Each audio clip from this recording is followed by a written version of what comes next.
El Real Madrid de los Galácticos marcó un antes y un después en la era del fútbol moderno. Florentino Pérez, en su primera etapa en el club blanco del 2000 al 2006, plagó al equipo de las mejores estrellas del fútbol a nivel mundial. Esta fue una época en la que el Real Madrid, dirigido por Florentino Pérez, acometió unos fichajes multimillonarios. Unos fichajes que dieron mucho que hablar. Estaba fichando a los mejores jugadores del mundo de los mejores equipos del mundo.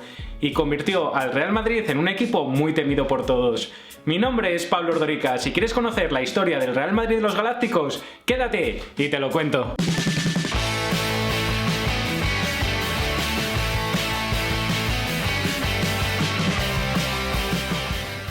La era de los Galácticos fue un periodo de 6 años, que abarca desde el año 2000 en el que Florentino Pérez se hace con la presidencia del Club Blanco, hasta el año 2006 en el que presenta su dimisión.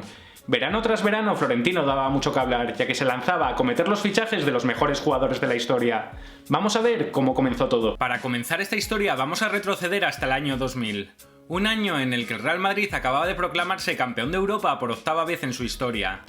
Lorenzo Sanz, que por aquel entonces era el presidente del Club Blanco, decidió que ese era el momento idóneo para convocar elecciones, porque al fin y al cabo, ¿quién iba a conseguir echar a un presidente que había ganado 2 Champions en 3 años? Fue en ese momento en el que apareció un desconocido empresario madrileño, Florentino Pérez.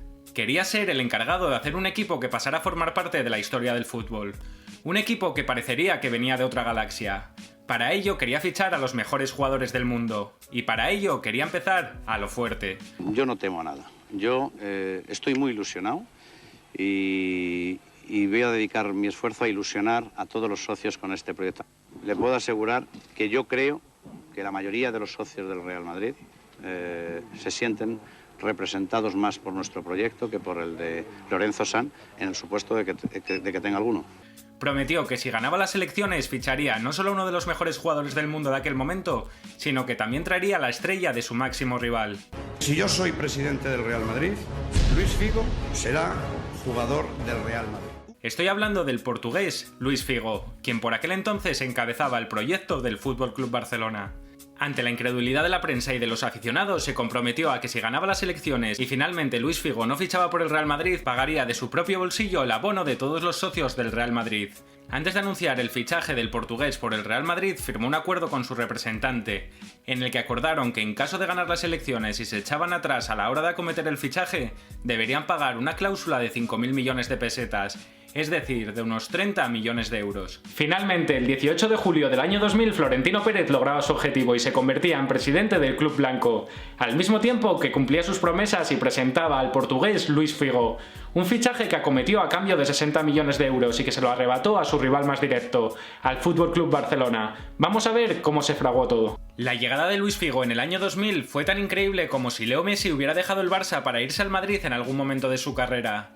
Tuvo una gran repercusión a nivel mediático y es considerada como una de las mayores traiciones de la historia del fútbol. Para lograrlo, Florentino se aprovechó de los problemas que estaba teniendo Figo con la directiva del club catalán, que no querían renovarle su contrato al alza, algo que sí estaba dispuesto a hacer el empresario madrileño. Luis Figo se convirtió en el primer fichaje de la era de los Galácticos, uniéndose a un equipo en el que ya estaban grandes jugadores como Raúl González Blanco, Roberto Carlos o el jovencísimo Iker Casillas.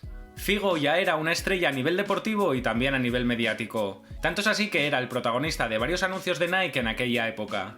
En su primera visita al Camp Nou fue recibido con muchísima hostilidad, hasta el punto que llegaron a tirarle desde la grada una cabeza de un cochinillo, una imagen que ha pasado a formar parte de la historia del fútbol. El portugués, pese a un mal inicio en el equipo, acabó siendo un jugador clave junto a Raúl para ganar aquella liga y acabar llevándose el Balón de Oro del año 2000, lo que le convirtió en el mejor jugador del mundo. Con la llegada de Luis Figo al Club Blanco, la era de los Galácticos ya había comenzado. Florentino necesitaba seguir acometiendo fichajes en este proyecto que se había fijado a largo plazo.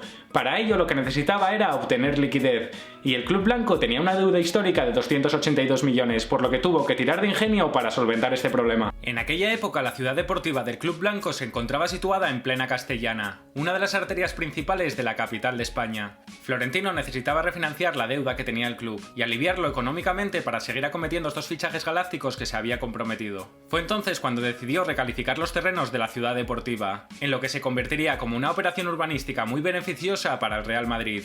Florentino Pérez llegó a un acuerdo con el alcalde de la ciudad y con el presidente de la comunidad, una operación con la que el club se embolsó casi 500 millones de euros, con los que hizo frente a una deuda histórica de 282 millones de euros que tenía el club en aquella época.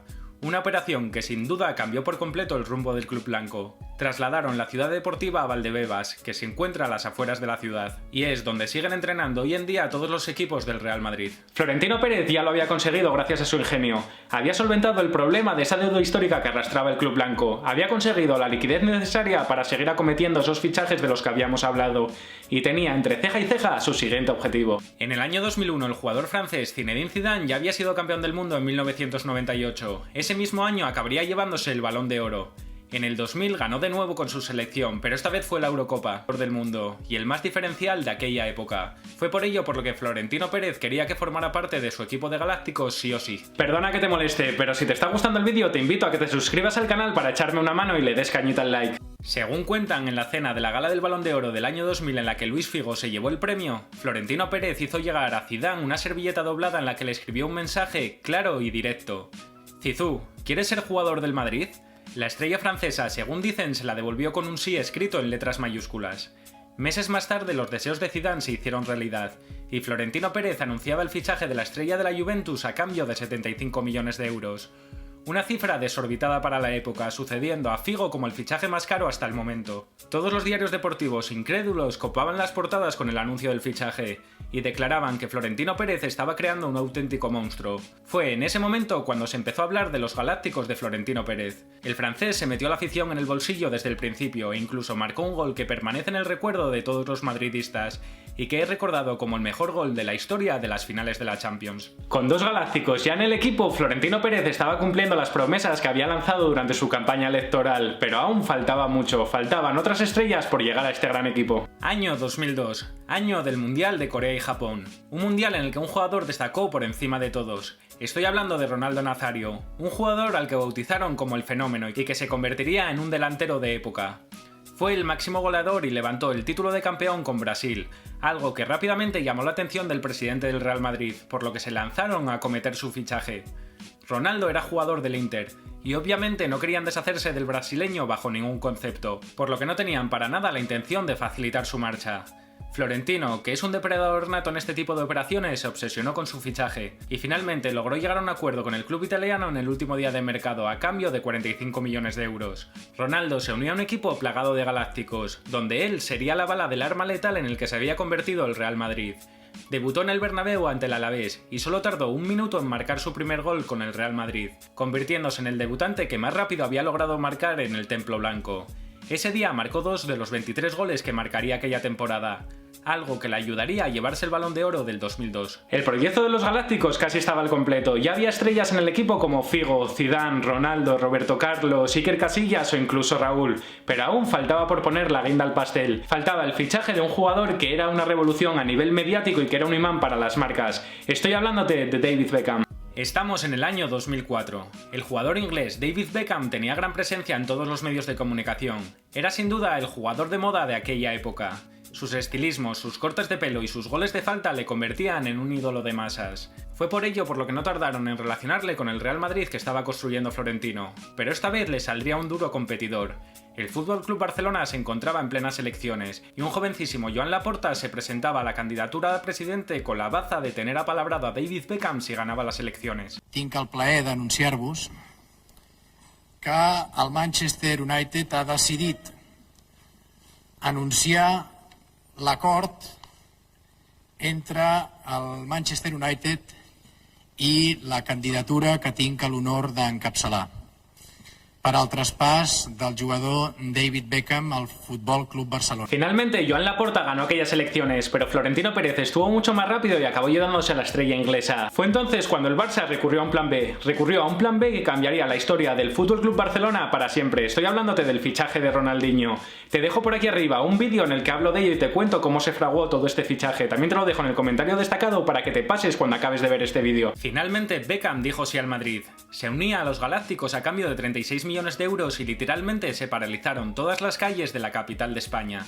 El fenómeno Beckham va mucho más allá, es todo un símbolo. El fenómeno Beckham ha aterrizado en España.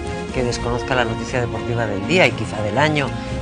Además de gran jugador, se convertía en un gran negocio para el club. El Madrid logró multiplicar la venta de camisetas y los ingresos publicitarios. Además, la pretemporada se convirtió en una gira por Asia. Todo el mundo quería unirse al fenómeno Beckham y a su equipo de galácticos. Su contrato se dividió en dos partes, una acorde a la parte deportiva y otra al uso de sus derechos de imagen. Y es que Beckham parecía más una estrella de Hollywood que un deportista de élite. Todas las marcas querían trabajar con él. El Real Madrid de los Galácticos ya estaba al completo, ya era el mejor equipo del mundo, estaba plagado de estrellas y jugaban el mejor fútbol de aquella época. Todos los medios de comunicación ocupaban sus portadas hablando de los Galácticos y de las hazañas que estaban llevando a cabo, y se les había puesto la presión encima de ganar todos los títulos, soñando con un sextete que haría historia. Era un equipo que daba miedo, dentro y fuera del campo. Se convirtieron en auténticas estrellas. Todas las marcas querían trabajar con ellos, y su presencia en diferentes anuncios de televisión comenzaron a ser habituales. Empezaron a dejarse ver frecuentemente en todo tipo de eventos, presentaciones y fiestas. Posaban para las revistas, aparecían en películas y en documentales. Florentino les dio vía libre para hacer lo que quisieran y cuando quisieran. Algo que poco a poco fue notándose en el rendimiento deportivo del equipo. Esas ganas de títulos y de éxitos poco a poco fueron apagándose. Se habían convertido en un equipo soñado por toda la afición, pero no estaban llegando a lograr sus objetivos. En la temporada 2004-2005 tocarían fondo ante un FC Barcelona que estaba en plena revolución y que contaban con Ronaldinho, Eto'o y un jovencísimo Leo Messi que acabaría convirtiéndose en uno de los mejores de la historia. Poco a poco el equipo de los Galácticos empezó a hundirse. Figo, harto de sus suplencias y de la indisciplina de sus compañeros, hizo las maletas rumbo al Inter de Milán. Más tarde, el líder de este proyecto, Florentino Pérez, presentó su dimisión. Había hecho lo que prometió en su carrera a la presidencia del club blanco. Un equipo plagado de estrellas que sería recordado para siempre. 2 ligas, una Champions, una Copa Internacional, una Supercopa de Europa y 2 Supercopas de España son el legado de la era de los Galácticos. Mucho menos de lo que se esperaba de un equipo que contaba con los mejores jugadores del mundo. Pero pese a todo, serán recordados como uno de los mejores equipos de la historia. Y esto ha sido todo acerca del Real Madrid de los Galácticos. Déjame en comentarios qué te ha parecido, si ha sido un éxito o un fracaso de Florentino. Espero que os haya gustado el vídeo. Si así ha sido y aún no lo habéis hecho, os invito a suscribiros al canal, activar la campanita y darle cañita al like. Nos vemos pronto, amigos.